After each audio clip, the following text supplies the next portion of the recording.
Hi guys and welcome on GSM-ABC YouTube channel. In this video I will show you how to change the size of icons and fonts on Redmi phones.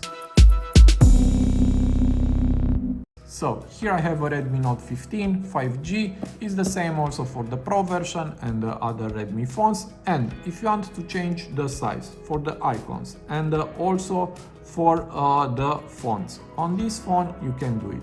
For that, on settings, just go to personalization and here we have icons. Tap on it and from here you can change the size for the icons. You can make it smaller or bigger, and also you can change the background color. Now it's on default, but you can change to blue. Also we have green and purple and brown.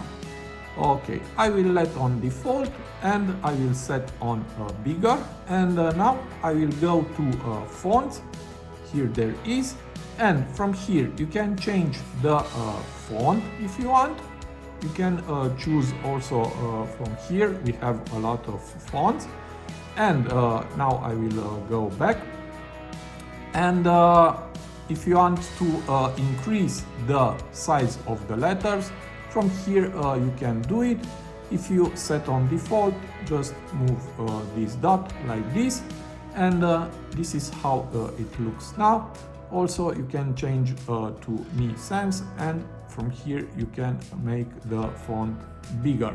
And if you go back and back again, this is how it looks now. So it is very useful if you have problems with your eyes, because now you can read easily. And as you can see, also the icons are bigger. So I hope this video to be useful for you. Also, if you like my type of content, you can subscribe to my channel, and see you to the next videos. Have a nice day.